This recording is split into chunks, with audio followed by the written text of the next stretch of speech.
So, so to all of you, thank you very much indeed for joining this final session for Essex Leadership Week. Great to have you, and we are absolutely delighted to be joined by Kim Matalon and Paul Nanson, who I'll introduce in a moment. But this session is all about leadership in a crisis, and let's face it, that's pretty much what we've been through, and perhaps what we're still in the tail end of. I'm very much wanting this session to be a discussion, to be a conversation, and so it'll be a chat with me, Paul, and Kim, just kicking some stuff around with a structure, to be clear. So, but we'll chat about stuff. But please feel free. I'd love it if you would like to chip in, if you'd like to put any comments in the chat, or if you just want to contribute, please feel free to use the little hands up button, so that way at least we know to pause and come to you with any questions and thoughts. But it really is a privilege and a pleasure to have Kim and Paul join us. They are both senior advisors for Essex Leadership, and it's terrific to have them on board in that capacity to be able to help and advise and guide us. And they've both had and continue to have really interesting and inspiring careers, really.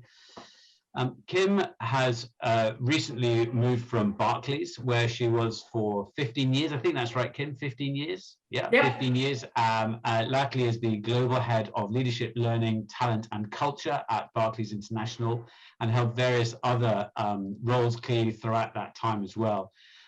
But Kim is well known throughout the financial services industry as being a real expert in this area of leadership and culture, and being someone with a great deal of experience there.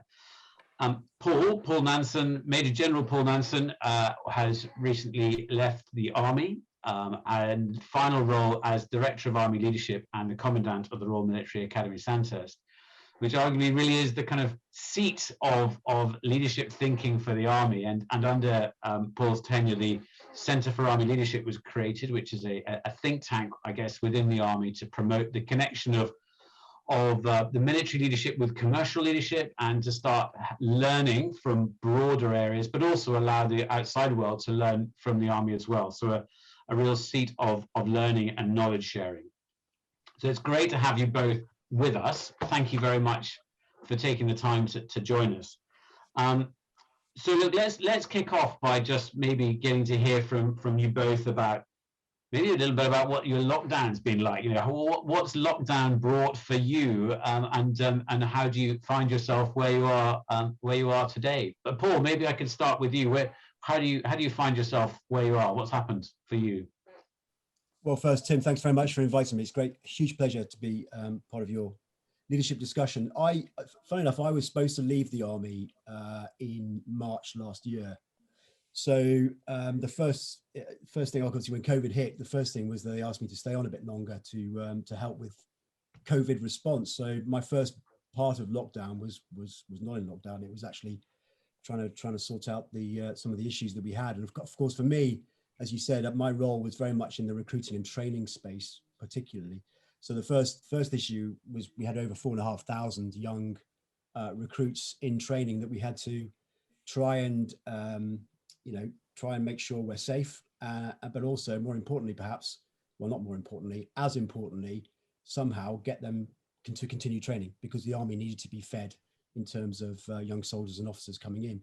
So we had a big challenge to try and get them all out of training, send them all home, and then make training safe, COVID compliant, and then start to bring them in carefully once we'd sorted that bit out. So that was the first challenge. That took about 3 or 4 months. And then as D leadership, it was about making sure that the Army was as well placed as possible in terms of leadership to be able to deal with the crisis, and also help others. And one of the things we were asked to do quite early on was to help the National Health Service with their approach to leadership, and give them a bit of help, a bit of guidance based on our experience over generations of doing this sort of thing. So that was that. That took me up to sort of midsummer, and then I left and tried to find my way in Civvy Street, with all the pressures that everyone will be aware of, and my family, locked down in my house, Shrivenham, but also trying to create a new career for myself. And never an easy time to do that anyway, but doing it in COVID has had its own challenges. But I'm delighted to say it's all coming through at the end. But yeah, that's my sort of story of COVID so far. Brilliant. And you know what? We'll pick up on the support to the National Health Service a little bit later on. And of course, I suppose there's only so much military training you can do remotely. You know, there's so much things that your recruits can be doing at home. Well, yeah, surprisingly, there's an awful lot you can do. We formed virtual platoons and teams that their instructor still led them, albeit across a Zoom camera. And I can talk about that more later, but it did sort of work. We found a way around. Interesting. Okay, brilliant. Thanks, Paul. And Kim, how's your lockdown been? So I think my lockdown has been more like a whirlwind. So I left Barclays at the end of 2019, and I always knew I was going to take some time off and just recoup probably and regain energy. And I went into the beginning of 2020 totally thinking I was going to go back into the same role or find a similar role. And clearly the pandemic had a slightly different view of where that was going to go. So I started to think about what I wanted to do and what I was best at. And I started to build my own company on the things that I loved, which was coaching. Executive coaching and advisory or HR consulting. And, on the business front, what I've noticed is, and I will go back into this, but in the last pandemic and the financial crisis, I was right in the middle of everything and, living it and breathing it. This time, I really had the benefit of stepping outside and almost looking like an observer, right? And getting a broader view in many ways, because I was able to deal with various different senior people in different industries. I mean, some of them were Barclays, but not all of them. I got a broader range. And then also talking to other companies about their own existential crises. So a really interesting, on the business front, getting a broader, maybe deeper view in some ways. But also on the personal front, I mean, I have to say, I have two children that are, one is just about to fly the nest and one has left in the last year. But the ability to almost have that stolen year was just so important for me. So not where I thought I was going to be, but absolutely have enjoyed it thoroughly, as Brilliant. difficult as it is sometimes. Yeah, absolutely. But I wonder if I might just pick up on something that you said there, that was because you've managed to see things from a different point of view rather than being inside. You've been able to look at it perhaps more broadly. I mean, what have you noticed have you noticed people leading in a different way? Have you noticed leadership manifest itself in a different way?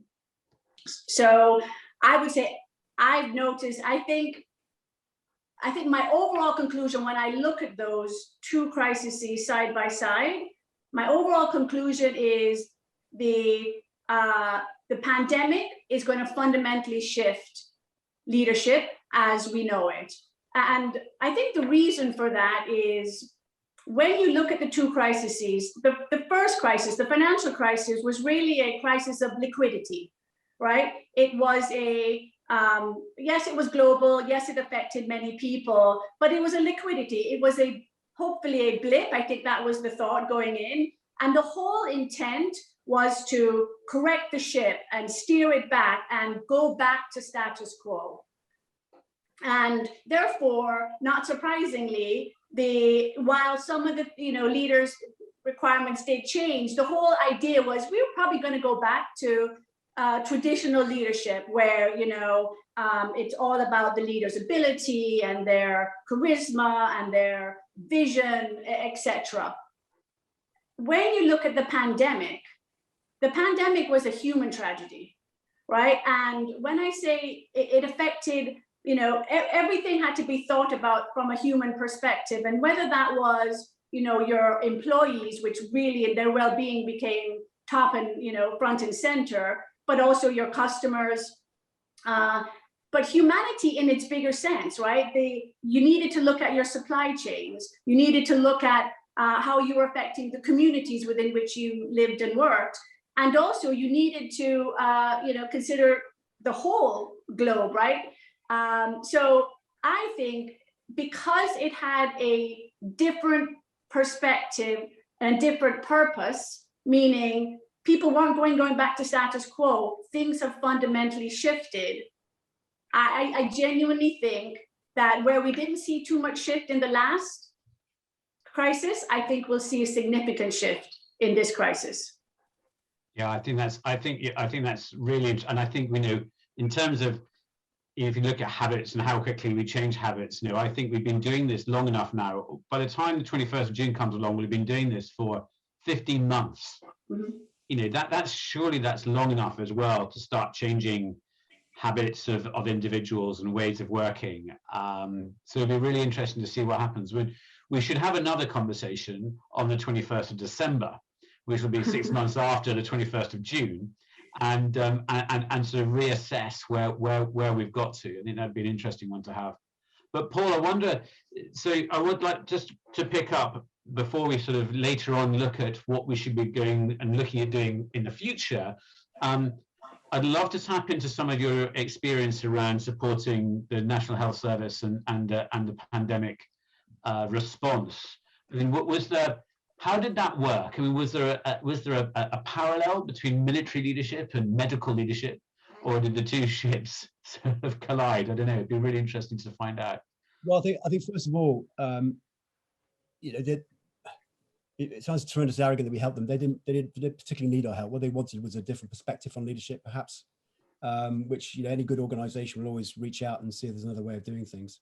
And I think it took us time, the military time, to adjust to the COVID challenge. And if I was to sum it up, I think we realised in the military, that we were fighting an enemy that could outmaneuver us if we weren't very careful. And so we had to put our game head on and move as if we were on the battlefield. And I genuinely mean that. We couldn't manage our way out of this. And when we're in peacetime, we are bound by processes and procedures that slow us down. When we're in the fight, we get rid of all that. We flatten our structures. We empower our people to make calculated decisions and take risk based on their own disciplined initiative and all that sort of great stuff. We realized that's the way we had to deal with COVID. And only by unlocking that potential, particularly with our low-level leaders, where we're going to navigate our way out of this wicked problem. So it took us time. But I think in terms of the NHS, I admire them. Goodness me, I admire them for what they did and are continuing to do, and an incredible story. But I think I would pick up on a couple of things that they perhaps struggled with. The first was resilience, and we have learnt that actually, particularly organisational resilience, you do need to have a second 15 or a second 11, whichever you want to call it. We have in the military a culture of, we have people who can step up and take over if anything should happen to the leader. And that's not necessarily if they get a casualty, but if they just, become stressed or tired or what have you. And we found with the NHS that they were one deep. And so particularly senior leadership teams were working flat out at pace, doing amazing things, but trying to sustain that level of leadership was very difficult. So one of the things we could help them with was trying to grow that capacity to have a bit of a timeout and to help. And I think the other thing I'd say is that resilience was a huge thing, but also that ability to empower, that ability to trust. And they won't mind me saying this, but I think the NHS has this divide between operators and managers. The managers who run the hospitals and the trusts are not necessarily operators. They have not necessarily got the medical experience and expertise. And therefore, there is sometimes this mistrust between the two, and therefore unlocking that initiative, unlocking that potential, allowing the freedom to operate is sometimes quite difficult. So we help them with building that culture that allows what we would call mission command empowerment to flourish. And it does require conditions of leadership to enact that. So those would be the two big things that I'd say. And we continue to assist, and I would say learn from them as well. There are some amazing things that they are doing, which we at the Centre for Army Leadership, I say they are taking in and taking note of. So it's a two-way thing, but delighted we could help at the time, and hopefully it helped. Well, I mean, certainly if the British Army have been involved in any way in the planning of the rollout of the vaccines, which has been globally sort of held up as a true success story, then clearly something's going right, because that's clearly gone really well. I mean, I'm going to pick up on your point with both of you in a moment about trust. But let me just remind everybody, feel free to chip in. I mean, is there anyone that would like to comment or pose a question, or your own reflection on what's been said so far? Feel free to chip in.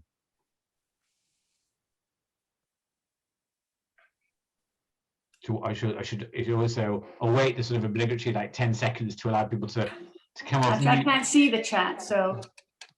There's nothing in the chat yet, but everybody feel free to add anything to the chat or indeed just chip in and contribute whenever you wish.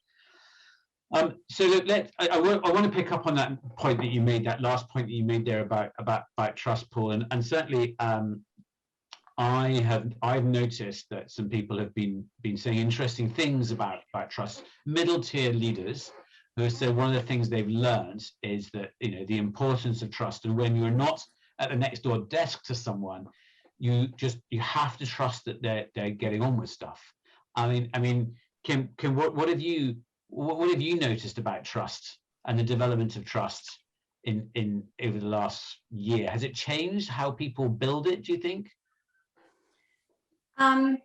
So I think that the elements of trust probably haven't, or how do you build, let me rephrase that.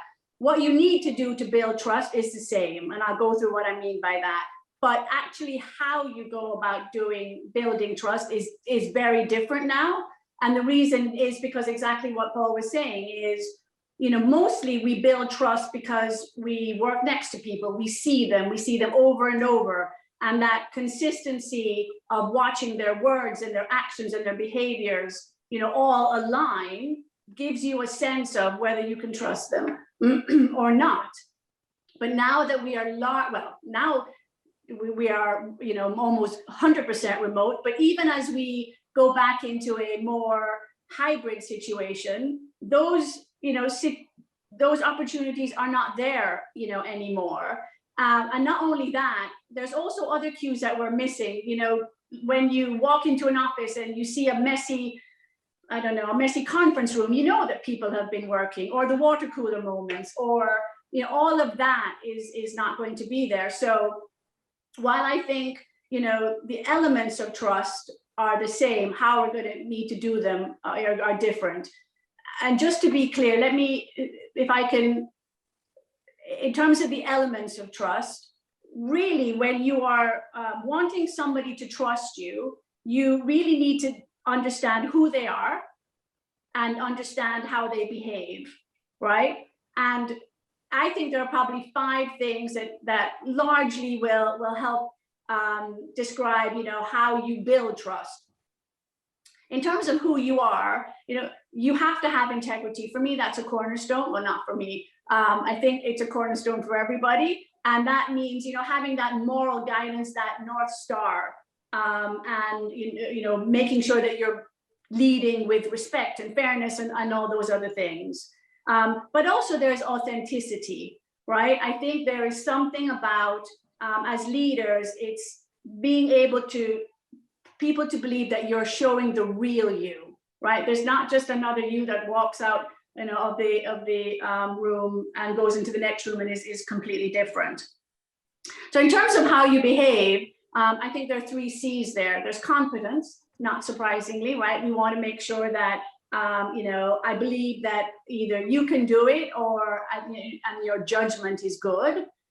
Care, I believe that you care about me and you care about my success in the long run, not just in this second.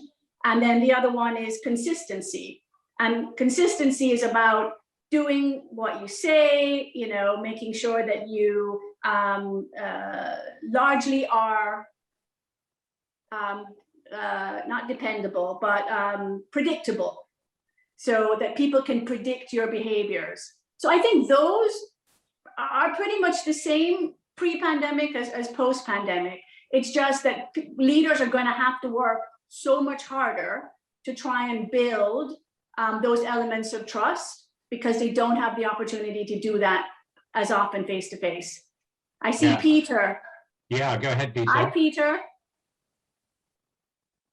Could you you're on unmute, mute. Peter?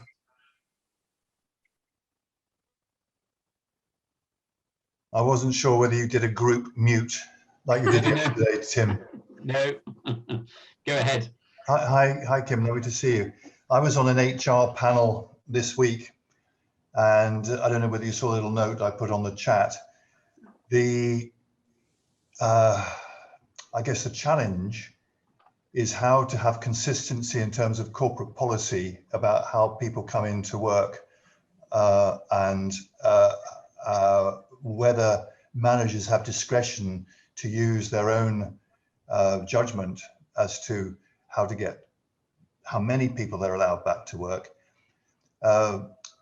Offices of 6 stories less have less of a problem because people walk up the steps, but with the high rise in Canary Wharf and some of the big banks I'm working with there, they've got a huge dilemma because some managers are insisting that people come back to work, and as a result, they're taking up the allocation of spaces that are available, particularly in when it's hot desking, and there's a fear that there might be a 2-tier system, that those people that are eager to come in physically are seen to be more ambitious or committed than those people that feel they can stay at home. But the problem is with talent development, HR, and very much at the top, is whether to give managers discretion to allow their team some flexibility, or whether there should be some standardization. So Peter, are you asking for my advice, or because I'd love to hear what the roundtable thought as well? Well, there were no answers. I don't think there were no answers because they realized that some managers were perhaps more autocratic and telling staff what they had to do. Other managers were more on a discretionary basis, but they just worried that there was going to be a dichotomy of styles, and how could they impose, if you like, a standard HR policy? And the answer is they don't know, and they don't know how to do it. Yeah, go on. Can you? What do you think to that one? so. I think this is such a hot topic. When I talk to the HR leads that in various different industries, they're all grappling. And I think, interestingly, there is no one size fits all. I think it is contextual to the type of company, where their history, where they've come from. If there was anything that I would suggest, right, I think there is something about, there has to be a sense of fairness in any policy that's, being put around. I do believe that there's benefit in people getting together, right? So maybe there is some minimum number of days that we would expect people to be in the office, and that's really to make sure that we're creating and we're enhancing the culture, and working together very well as a team. But generally, other than a few broader parameters, I would say try it, experiment. Let's see if managers can work with that and be able to meet all of the needs that they can. Because if you force people back to work, some don't want to come back, but maybe they'll come back one more day than they would have liked, right? If you have that discussion. And I think it's a very individual decision, and it's different for everybody. I may have a child that's is COVID, can't take the vaccination, and therefore I'm really worried about coming into work. Is that something that the company can have flexibility about? I don't know, Tim, what are you hearing from?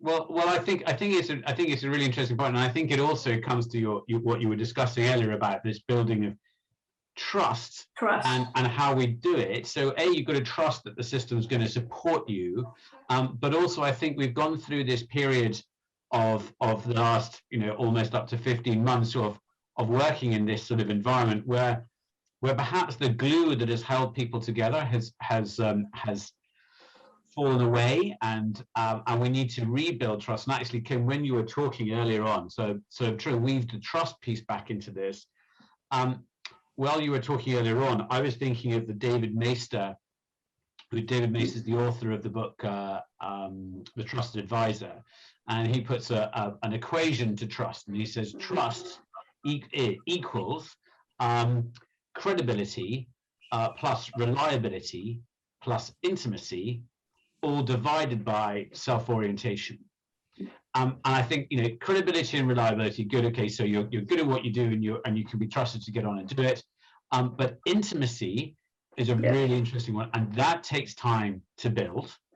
And arguably, you know, it takes time over a cup of coffee or whatever it might be to get to know people. That piece has been missing. Yes. And then the self-orientation piece, which is the kicker, clearly, because if you're only interested in self, then that's going to massively knock your score down. But if you're really, really interested in the other party, then it's going to enormously increase your score. And then so it gives you the opportunity. I think the intimacy piece there that's missing, and as we bring people back from home in whatever shape or form that takes, we're going to need to make sure we build up that intimacy bit. But Paul, what are your thoughts? Well, get to Peter's issue. I'm a huge fan of empowering the person who understands the needs of the team the most, at whatever level that may be. So a team leader should be empowered to make the decision of whether his people come into work or not, or when they come into work. But he or she will need the guidance over the top of that. But guidance that is free enough, that just acts as boundaries within they can use their initiative to make the right call for their individuals. If you get that right, and that's the art of leadership right there. If you get that bit right, then your people will respond. But, and it goes to a point you just made there, Tim, whoever sets that policy, however bounded it may be, has got to retain accountability and responsibility for the decisions of the people below them. So it's a difficult one. No one size fits all, but you've got to place the decision-making authority where the information is most freely available. The fear, though, is that bureaucracy is going to get in the way of common sense. Mm-hmm. Yep. Yes, but I also think this brings up, Peter, the other thing about leaders is, you know, if you have leaders that are willing to experiment and, you know, put out a boundary, if it's not working, if it's wrong, you know, if they're listening, if they're really taking it in, hopefully they'll be able to shift course, and you know, people will react well to that. Yeah, and maybe arguably. Sorry, go ahead, Paul. You were going to say that something there. No, but I was just saying, Peter makes a really good point. But then surely our senior leadership should be the ones who'd be able to influence that policy, who should be able to go back and influence, you know, what direction is coming down. And if it's nonsensical, then they've got to challenge that. And the part of trust is their people seeing that their senior leadership team is trusted, is challenging. I think we saw the infamous guy at PwC saying that people that wanted to stay at home were lazy, or paraphrasing it. And I think what you say is absolutely very wise, and it's the way it should be. But I'm just concerned from what I heard this week, whether there's a disconnect between common sense and the way it's administered, sadly, by some of our folk in the HR area, because some of the comments I was getting from very senior HR people showed very little flexibility once the policy had been set. But then there was the practical issue of if they want 60% of their staff back or 50% of their staff back because of literally the lift constraint and the queues of people in the morning at 8 o'clock trying to get into the lift. It's fine on a nice day, but in a cold, wet day, the practicalities of how that is administered, I don't think many people have thought through. Yeah, I have an answer, but I just don't think they've thought it through. They're asking the wrong question, Peter, aren't they? Because what they should say to whatever the team leader is, what are the outputs that he has to sustain, or she has to sustain? How many people it takes to do that in the office is up to them. Yeah, but this is more of a macho culture. It's crazy. I think we know some of the names in the banks that have got a macho culture. I was just going to say, I bet I know exactly who you're talking about. Let's go to Debbie. You've got a question there. Yeah, thank you, Tim. I'd just be interested to know the panel's views on communication around this point, because we're trying to do bits, hopefully lots of what you've been discussing around putting guidelines and parameters in, and then leaving it up to the practice heads and team heads and managers to decide on what works for their team around flexibility and coming back in, with very much, Kim, to your point of putting culture at front and center to try and make sure that the office is still an attractive place and provides the support and culture and learning and development opportunity. So one of the concerns that I have is that if we do this and we're as flexible as possible and acknowledging that things will change and we'll all change hopefully with it, that people's perception is going to vary however well we communicate, and however good we are at fairly implementing this across the business. That perception that if I'm in one team and my manager is less flexible than the team next to me, have I got a slightly worse deal? And we can try and obviously, and will try and flex to accommodate that. But how do you, what are your thoughts on how we can communicate effectively to try and help that perception be more positive? Let's pick that one up. Go on, Paul. Well, two thoughts. One is that the way you phrase direction is important, and we have a phrase, mission orientated orders, and I know orders are not a popular thing to say, but that's how we operate. But it's about telling people what they need to achieve, not how they are to achieve it, and therefore giving them as much space in what you tell them to do. So that'll be the first thing. So careful phrasing of that. And secondly, on communications, I think in times of change, and let's face it, we're in times of change now, and as we come out of COVID, there's going to be more change as we try and adapt. In times of change, I think you've got to let more communication. I think you've got to over communicate, and not necessarily formally, but just providing people with the context of what's going on. And within that, you know, if a different department's doing something different, there's a reason why they're doing something different. As long as you explain that to the other department, then they'll get it and they'll crack on. So having some sort of informal communications that's clear, consistent, and honest, and regular. And we were doing it every single day, twice a day, all informed. Everybody could listen in, and we just told the story of what's going on at the moment. For us, really worked. Now I'm not sure how easy that is to do in your setting, but it's just a thought. I don't know. Anybody else? Yeah, thank you. Kim, what about you? Well, I was going to say, the only thing I would add to that, because I absolutely agree with what Paul said, the only thing I would add to that is, I think the communication is best coming from the person that knows them the best, which hopefully is going to be the manager, right? Historically, you know, certainly in banking, care and humanity, not necessarily top of mind, but you know, I'm hearing more, even I'm speaking to more senior people, and they are talking about, you know, wellness and, you know, flexible working, etc., which 10 years ago wouldn't have even been on the agenda. So, you know, if the communication is coming from the manager and they understand what the fears and, you know, hopes of their individual people are, you know, and they still understand the boundaries, then they can sort of tease out, well, you know, what's happening and why is it important, and why are they annoyed that somebody else down the street is getting something different, right? And that mutual trust and respect, I think will help, but it does require a skill set on the managers to really care and want to talk to their people about feelings, which banking sometimes, you know, has been, you know, a foreign subject. But I think as we educate our managers, you know, and our leaders to be better at it, I think there'll be probably less distrust in. Oh, and by the way, the other thing I would say, there's always been differences. Traders, you know, generally weren't able to get, you know, flexible working because of the way that the, you know, trading systems were, and they had to be there, and you wanted to make sure that you weren't having insider trading, etc. So inconsistencies have always, but as long as people understand why, you know, and it's clear and transparent, then I think they're more accepting, my sense. Debbie, hopefully that helps. It does. Thank you very much. Good. Thank you for that, and thanks for the question, Debbie. I wonder if we might just sort of pull in for the last sort of 10 minutes on this whole idea of sort of resetting ourselves. post the crisis. And Paul, maybe I might come to you because the military, you're quite good at resetting. You know, you go through this process of a highly intensive operational tour. You know, you come back, you reset yourself for a period of time, and basically you go off on another one. I mean, what can we learn? What can the commercial world learn from how the military have gone about resetting themselves, and how important is it? Well, we've not always been good at it. So, okay.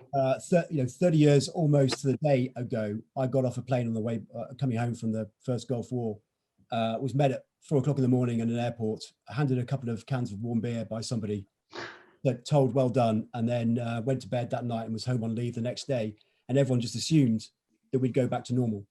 And of course, we've been through something quite different, and we'd experienced some very different things. And for a lot of us, we were never going to be normal again. And a lot of people suffered as a result of what we've been through. And it's not an uncommon thing. And you will have heard about all the issues we've had over the years. So we've been on a journey as well of learning how to deal with, you know, coming back from operations and then being able to reset ourselves to be able to go back onto operations in a few months' time. And you know, with the pace of operations over the last 20, 30 years, that's what we've been doing.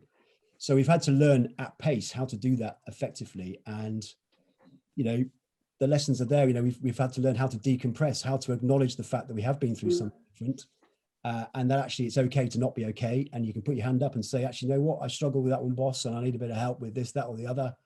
We understood the need to look carefully at what had happened on that operation. And whilst we'd adapted whilst we were over there, and we'd changed as we'd encountered different challenges.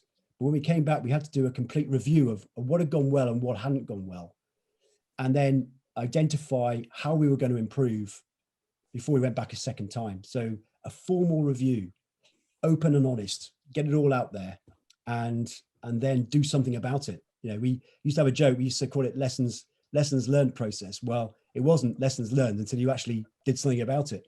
It was lessons identified. You only learn them when you do something about it. So we had this very formal process of resetting ourselves. And I think that's something that as we come out of COVID, everyone else could learn from us. You've got to really seriously think about it and do a formal process about it if you want to be better set for the next crisis, because the only certainty is there's going to be another crisis. Yeah, yeah. And Kim, what I mean, that's great, and you're absolutely right. The only certainty is that there's going to be something else coming down the pipeline. Kim, how do you think the commercial world can adopt that, ought to adopt that? You know, what do you think they could be doing?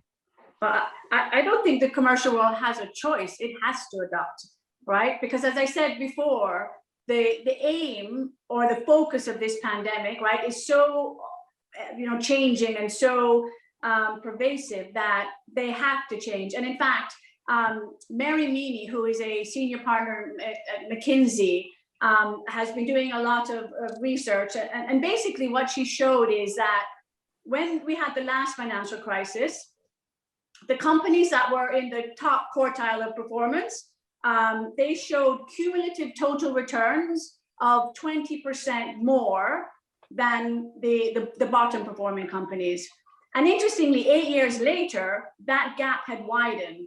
So those companies that were able to get out of the crisis faster, were able to adapt quicker, were able to pivot better, actually not only immediately, got returns that were bigger, but 8 years later, had increased that lead, tremendously. So there is a real financial benefit, right, for doing this. And what she says is that people are now asking themselves, and should be asking themselves, how do I take what we learned, right, about how we adapted, what worked well in our culture, what worked well in our leadership, what worked well in our policies, in our supply chain, whatever, looking at everything and saying what worked, what didn't work, right? And how do we hardwire that into, our DNA, really?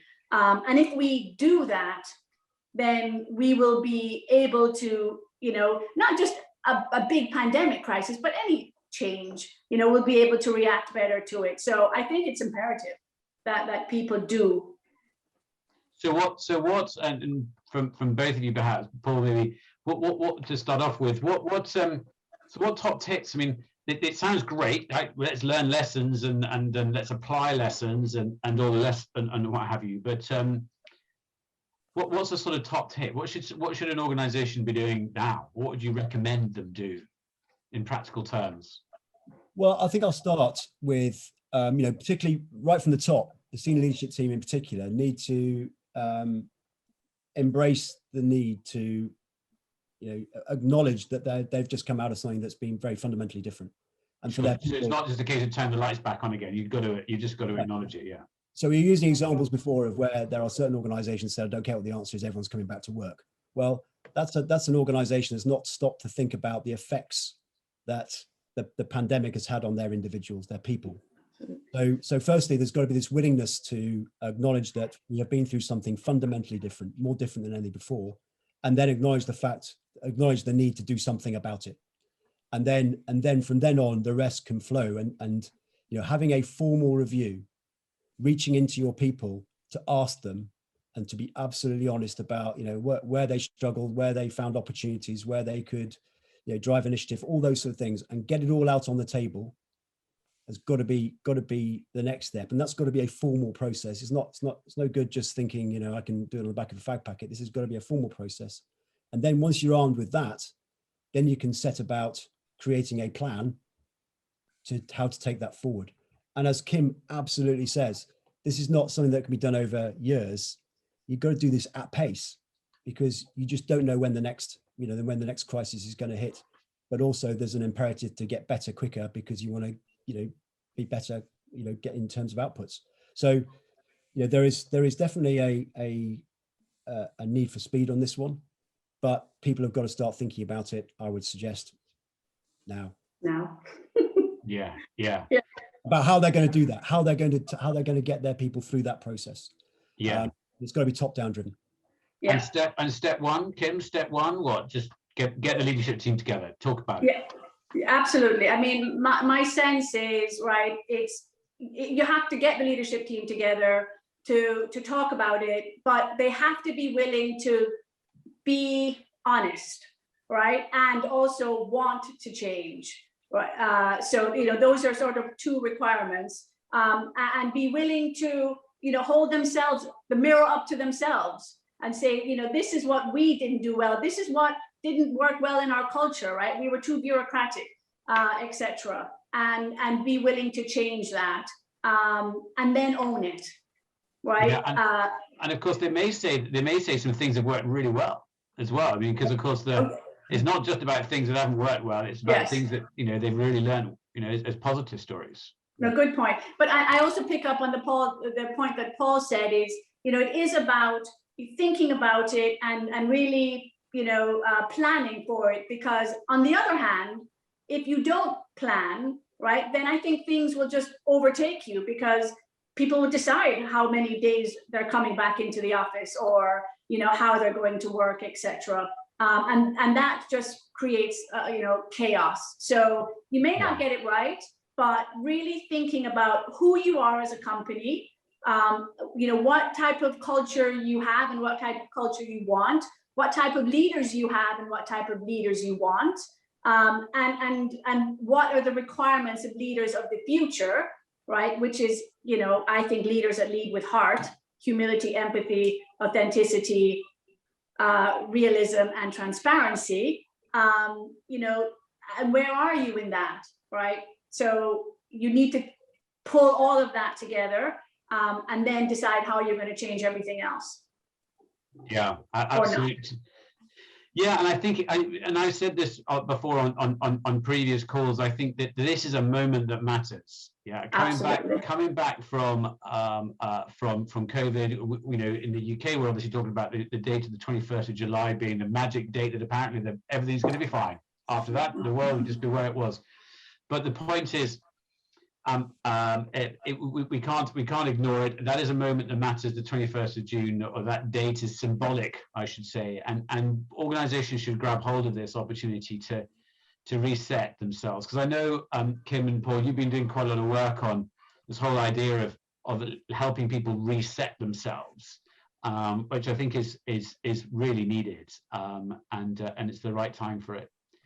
But look, I'm conscious of time, and we have actually hit the buffers because we had 45 minutes, and that has absolutely flown by. And as always with these discussions, we scratch the surface, and there is so much more to talk about. But that is a good thing, because it means that we've got another opportunity perhaps to come back and share some thoughts and ideas with people. But really, it leaves me just to say a big thank you. I'm sorry, we haven't got any time for any other questions, unless Paul and Kim, you're happy to stick around if there are any questions for 5 minutes, perhaps, just in case there are offline. But I'm conscious other people may need to get on because it was programmed for 45. So formally then, whilst everyone still is here, thank you very much indeed, both of you, Kim and Paul, for your time, your thoughts, your ideas, and reflections, and hopefully it's given people some things to think about. So thank you very much indeed. Pleasure. If we say that is the kind of formal end of proceedings, and if anyone wishes to stay on the line to ask any questions of Paul and Kim, let's do that. So a couple of people are dropping off, clearly meetings and what have you. Thanks. Thanks, Debbie. Thank you. It's been a pleasure.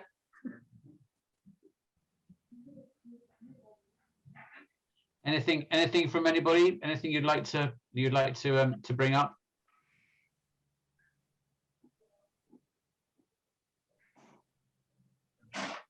I guess I had one, Tim. It's Paul here, Paul XL. Hello, Paul. Hi. Yeah, I guess I was just interested for both Paul and Kimberly's view, but perhaps Paul because of his military background. Everywhere I go these days doing kind of agile leadership and stuff, David Marquette and Turn the Boat Around gets mentioned. So I guess as a military person, is that a model you kind of see? There's a classic sort of a empowerment story, and interestingly enough, you could argue he's a guy, as I understand the story. I haven't read the book yet, so I full disclosure, but as I understand the summary, he was trained to be a leader on one type of vessel, then came in to have to command another one, and essentially, as well as adopting this agile approach of empowering his people, he also turned around and said, well, look, apart from firing the nuclear weapon, I'm going to empower everything down to the level, because you're the experts, made sure they're obviously properly trained and so on. So I guess because it seems to be mentioned everywhere I go, whether that's a view from the sort of army leadership viewpoint you subscribe to, what's good, what's bad, your thoughts, I suppose, and maybe Kimberly too from a commercial point of view.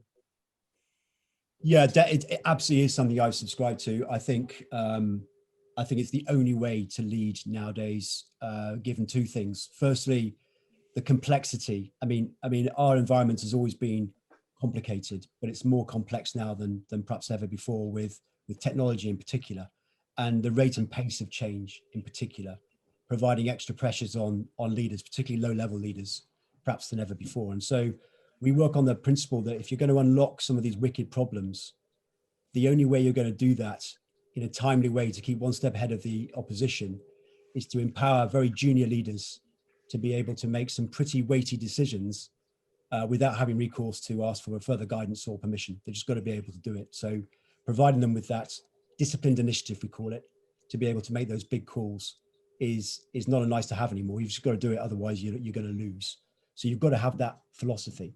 And the second thing is that this generation of youngster coming through now, young soldier in our case, far more connected, far more knowledge for a number of reasons than we ever had. So why wouldn't you unlock that potential as a leader?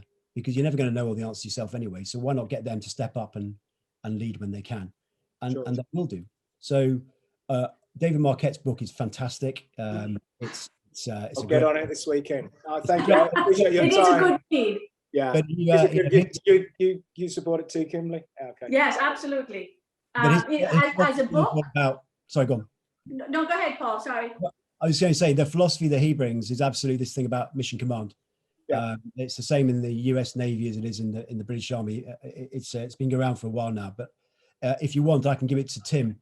There are some principles behind mission command that we use, which is a very easy checklist, which I can fire into Tim and he can fire out to you guys. I'd love to see that if that's okay, if it's open domain or open source. Yeah. Thank you.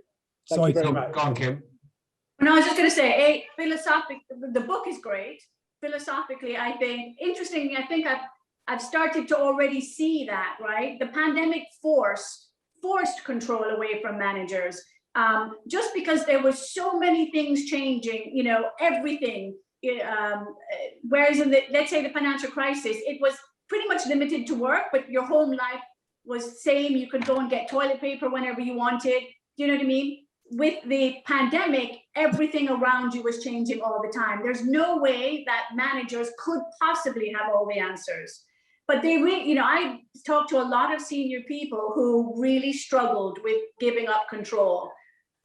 But interestingly, when you start to talk about, you know, if one person has good ideas, think about 10 people, you know, 10 people have tenfold good ideas.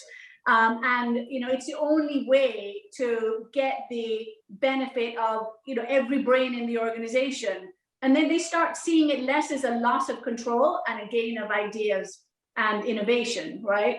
And that makes a difference. And I think the thing about the crisis, which I think you mentioned, and Tim particularly mentioned, there's been some good things. It was interesting. I was a senior executive at Global at BT for many years, and we were brilliant in crisis situation. And a lot of the time we try and do a proper review and say, look, everybody focused, because there was either a common enemy or common. Yeah, absolutely. And you just get, nobody plays politics. It's not like Game of Thrones or anything like that. Everybody's kind of like, again, let's get on it. And sometimes trying to replicate that, or somehow not replicate it, but have that environment where people are just focused on being empowered, supporting each other, collaborating, and so on, is such a kind of powerful thing. I was interested in the David Marquette thing simply because it's interesting. The military is always seen as we've got these very rigid structure, you know, sir and hierarchy, and yet he was a great example of how agile leadership. And as I understand it, he turned the boat around from being one of the worst in the US Navy to one of the best. So thank you for your response. I didn't want to hog the show, but that was great. No, that's great. Thank you. Thank you for that, Paul. We get a hard time about the hierarchy bit. Just Paul, just finish off on that. Yeah. And we do absolutely, I promise you, unlock initiative. But also in a real crisis, there is a need for sometimes people to be told what to do. Yeah, of course. You don't want people sort of messing around, sort of, you know, when the fire alarm's going, you've got to kind of think, yo, shall we have a group hug or a group kind of empowerment session here? It's kind of like everybody knows their job, they've been trained, and they just need to get on with it. Yeah. There's a time and a place for everything, isn't there? It's all about context, and then about balancing your response to that to fit that context. Yeah, absolutely. Good. Paul, thank you for that. Anything from anybody else? Go on. Good. Okay. Well, Kim, Paul, thank you so much. Great session, and I'll catch up with you guys separately otherwise. But otherwise, for those of you still on the call, thank you very much indeed for taking part. Paul, lovely to see you. And, well, thanks for having me. Always fun. Thanks a lot. Thanks very much, guys. Really interesting.